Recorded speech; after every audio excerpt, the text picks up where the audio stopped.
Now, I thought I was going to have to give you a report about how over this past weekend, 400 seemingly healthy, seemingly avian flu immune ostriches located in Edgewood, BC, British Columbia, were culled over the weekend by the hands of the Canadian Food Inspection Agency, not by their hands directly, but by their orders in the name of public health. But instead, I bring you an update, a victorious one. And that is because the Universal Ostrich Farms in BC has been granted an emergency injunction, temporarily halting that culling order, at least pending a judicial review. You're not going to want to miss this update interview with the farmer and her legal advocate. Then you put all this trust in these government organizations that you think that should be there for you and probably trying to help you at least protect some of, your animals and see what you could at least recoup out of this instead of just wiping you out like you didn't exist. Who does have the power here? Is this BC public health or is it federal public health? Like, do they really have jurisdiction over this? And certainly the judge thought that was one of the valuable points that needed to be hashed out in court. Drea Humphrey here with Rebel News. Happy to bring you this report. Good news is always welcome. If you don't know the background story, or if you haven't already joined thousands upon thousands of others who have been part of an email campaign that I set up an email for you to apply pressure on the right officials at the Canadian Food Inspection Agency and even in our government to push back on this culling order, you can find out that and join that respectfully at savetheostriches.com. But in short, these farmers say that their 400 exotic birds are being ordered to be culled, even though they are not sick.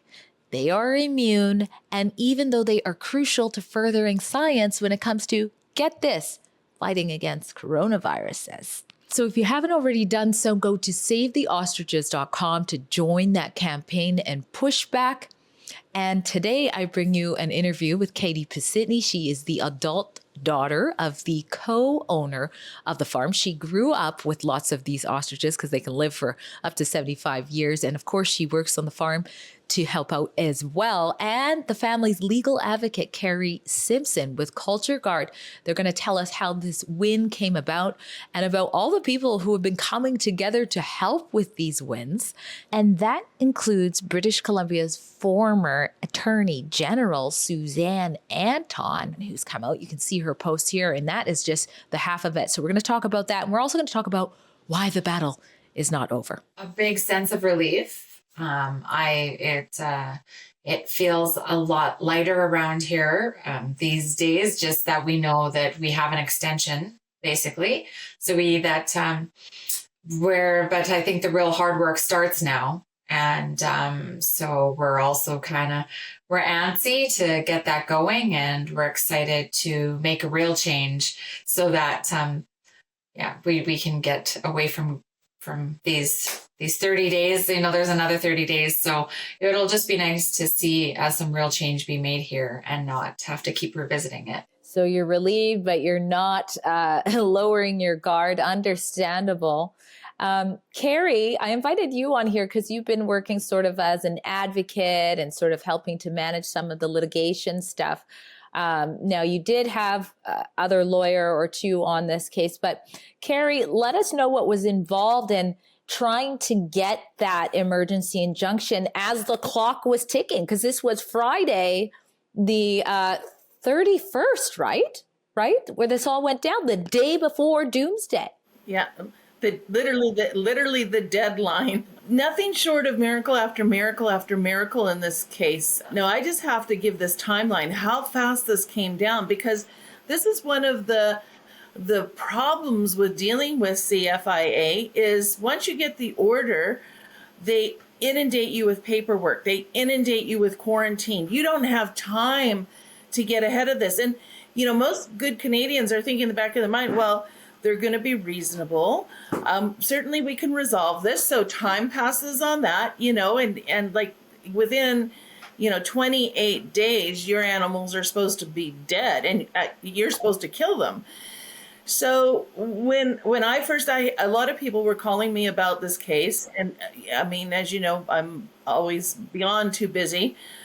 But I attended one Zoom call that clearly indicated to me that there, wasn't the ability of people to understand how we were going to have to fight this, right? So I literally spent 3 days calling every lawyer, literally, and just saying, look, you got to help me find somebody. But again, because nobody fights CFIA because it's just useless the way the statute is, to find a lawyer who first has any understanding of how the Animal Health Act and this is a really weird agency. It's not a ministry within the government. It's its own entity, and it has all this power and really doesn't have to do anything that the Minister of Agriculture says or the Minister of Health says. They have this ability to do whatever they want and no accountability, and you can't sue them, by the way.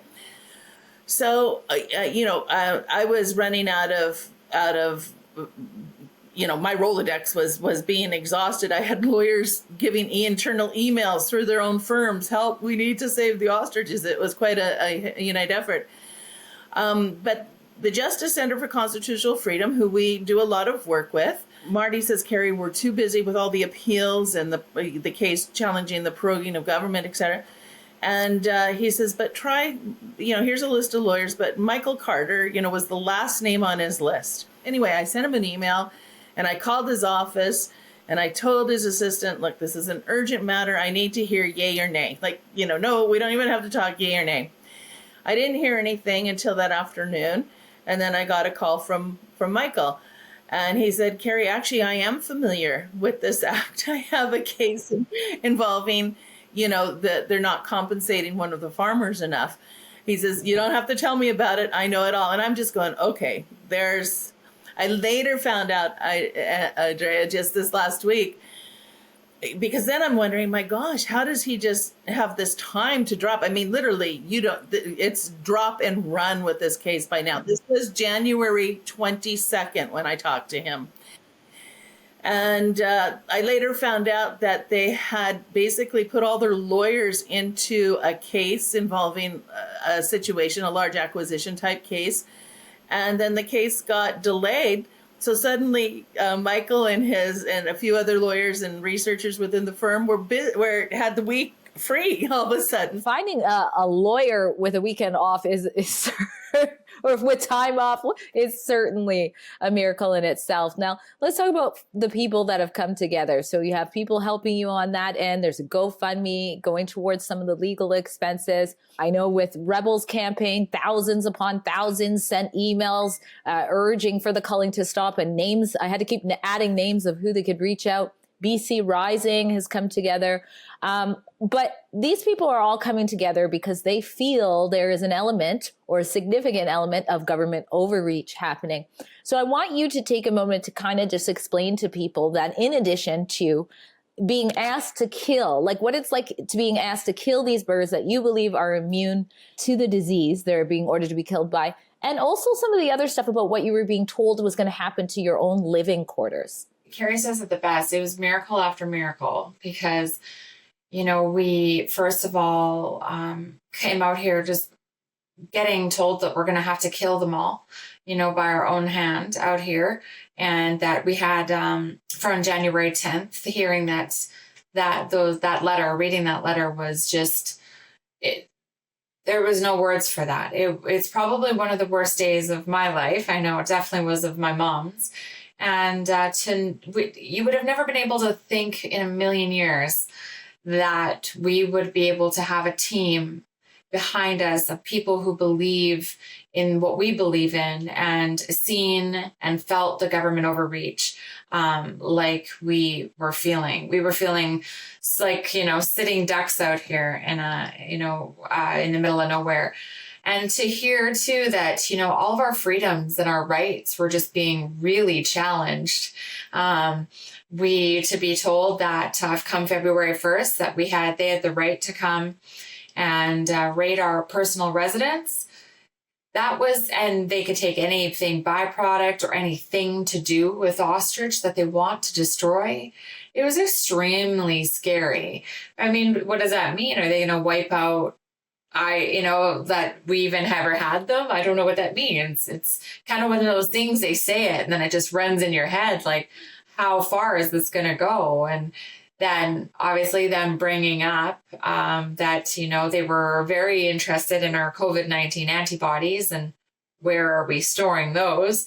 So that had nothing to do with the highly pathogenic virus that they said that we had way out, on another piece of property. So it kind of was just feeling really dirty. It wasn't feeling very clean, that's for sure. And then you put all this trust in these government organizations that you think that should be there for you and probably trying to help you at least protect some of, your animals and see what you could at least recoup out of this instead of just wiping you out like you didn't exist.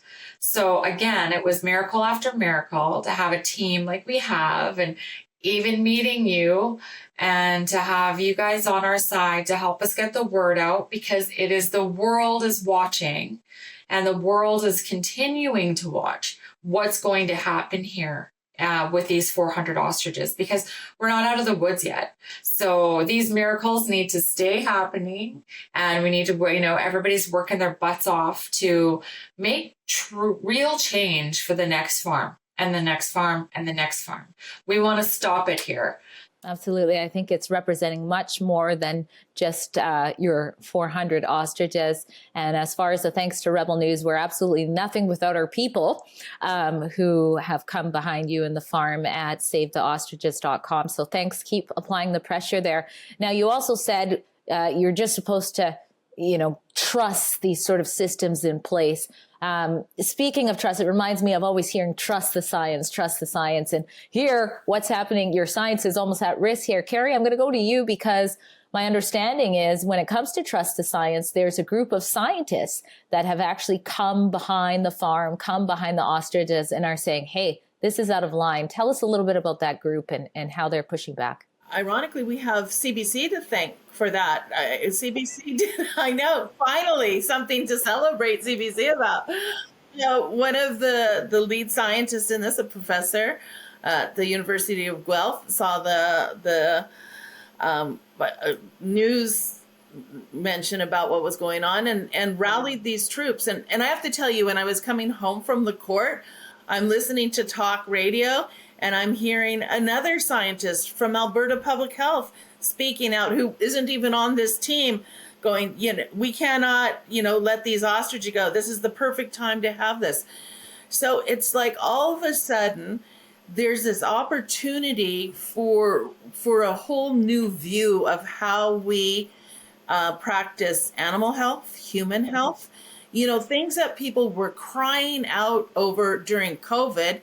Natural immunity. We have herd immunity, but that was the last thing Bonnie Henry or Teresa Tam wanted to talk about. And so in this case, so suddenly this door not only kind of cracked open, it flew wide open here, because of course we have this living laboratory now with an animal species that is probably the oldest DNA available to be testing. And for this species to have lived and existed this long, they've had to fight off a lot of viruses. And, so they're robust. And these doctors are going full stop here. This is, they live in this beautiful but secluded place of Edgewood, BC, where they're not a threat to anybody. These are flightless animals, right? They can't fly. They can't be super spreaders, right? So I think they're pretty excited. So this group of 6 people, so we had 2 doctors step right up to give expert reports. Now remember, this is all happening within 8 days, not even that, because we have to have the reports into the Department of Justice ahead of time, right? And literally I'm getting emails at 4 and 5 o'clock in the morning where everybody's just working around the clock, Drea, on this. I've done a lot of really fast campaigns before on important, urgent issues.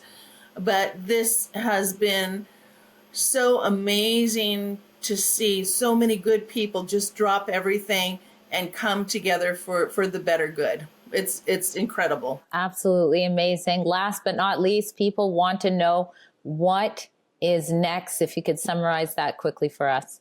This is just round one. This is a fight. This is a battle. And I think it's either going to intensify or they're going to just understand that there's a no-win situation. So right now, what this stay of execution literally is a reprieve to quash the kill order, okay? We still now have to challenge that order through judicial review. So that will happen within the 30 days, the next 30 days. It won't be long. We'll give notice to the government. One of the things, though, that was also raised in this, and again, we have a team of amazing lawyers. We had constitutional experts. We had, Michael and his team. I mean, it just, again, so we did raise some constitutional questions in this because of this power and jurisdiction.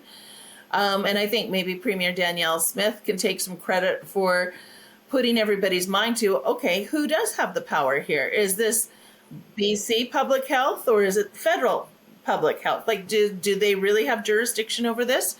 And certainly the judge thought that was one of the valuable points that needed to be hashed out in court. And I think if anything's going to make the feds back off, it will be the threat of losing power. Like if we have the court determine it, like right now, real or imagined, they have it, they believe, right?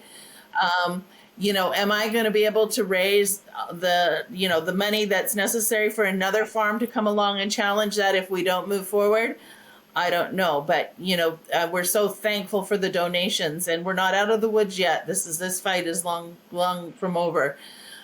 So that's where we are next, preparing for that. I know tomorrow we are meeting not only with all the scientists on one call, we're also now meeting with the legal teams to see going forward what the timeline is at. And I'd like to say thank you to BC Rising, Kari, our lawyer, for doing a stand-up job, pulling together in really hard times, pulling all-nighters, some of us, and we're ready to go again. So we're going to make changes, and I just thank everybody for everybody's support and everybody's vision. We all see change in the future.